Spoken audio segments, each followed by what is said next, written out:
నమస్తే అందరికీ. Welcome to Siddhu and moms channel. ఎంతో రుచిగా ఉండే శ్రీకృష్ణుడికి నైవేద్యం పెట్టే అటుకుల పాయసం చిటికెలో ఎలా చేయవచ్చో చూద్దాం. 3 స్పూన్స్ నెయ్యి వేడి చేసుకుని అందులో డ్రై ఫ్రూట్స్ వేపుకోవాలి.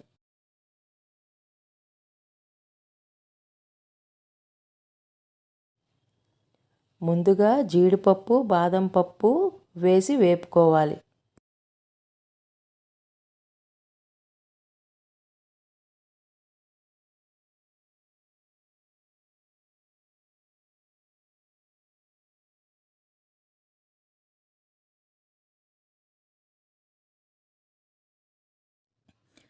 జీడిపప్పు, బాదం పప్పు కొంతసేపు వేగాక బ్లాక్ అండ్ గ్రీన్ కిస్మిస్ వేసి వేపుకుంటున్నాను.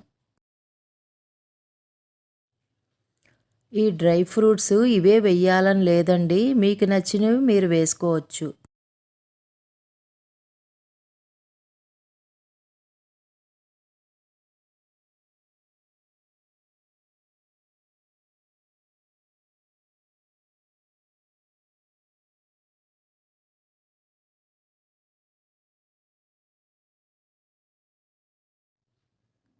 వేగిపోయండి, ఇంకా తీసేస్తున్నాను.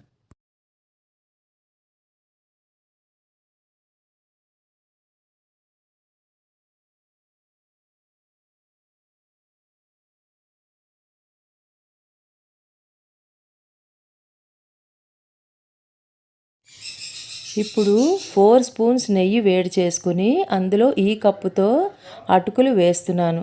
నేను దలసరి అటుకులే వేస్తున్నాను. ఈ అటుకుల్ని దోరగా వేపుకోవాలి.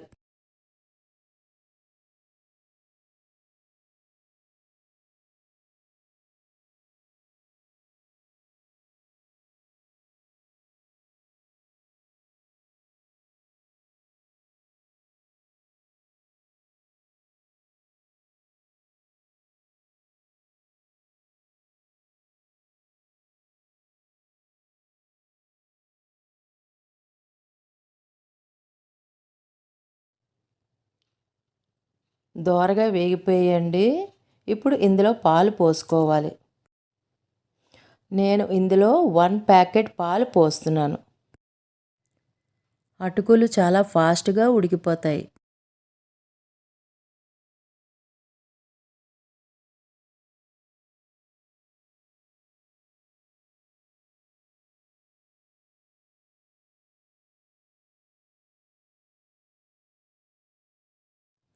అటుకులు ఉడికిపోయండి.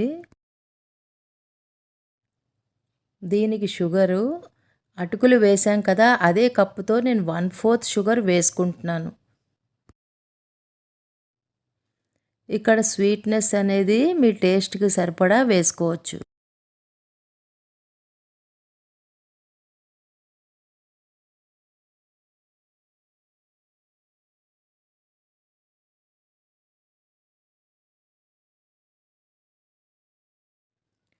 పంచదార కరిగి దగ్గరకు వచ్చేసిందండి. ఇంతకంటే ఉండకూడదు. ఇంకా స్టవ్ ఆఫ్ చేస్తున్నాను.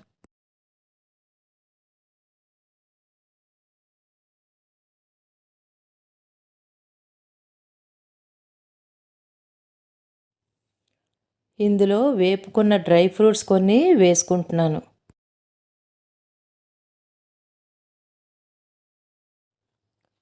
యాలక పొడి కూడా వేసుకుంటున్నాను.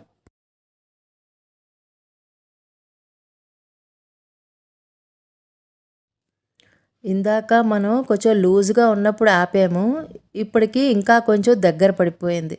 సో ఇదే కరెక్ట్ కన్సిస్టెన్సీ.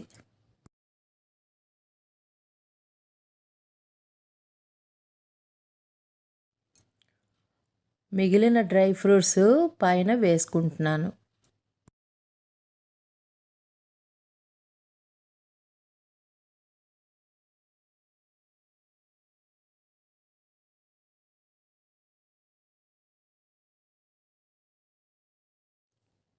అంతేనండి, శ్రీకృష్ణుడికి నైవేద్యం పెట్టే అటుకుల పాయసం చిటికలో రెడీ అయిపోయింది. ఇది చేయడం చాలా సులువు అండ్ టేస్ట్ కూడా చాలా బాగుంటుంది. పిల్లలు చాలా ఇష్టంగా తింటారు. సో మీరు కూడా డెఫినెట్గా ట్రై చేయండి. ఈ వీడియో మీకు నచ్చినట్టయితే లైక్ చేయండి, కామెంట్ చేయండి అండ్ మరెన్నో కొత్త వీడియోస్ కోసం మా ఛానల్ సబ్స్క్రైబ్ చేసుకోండి.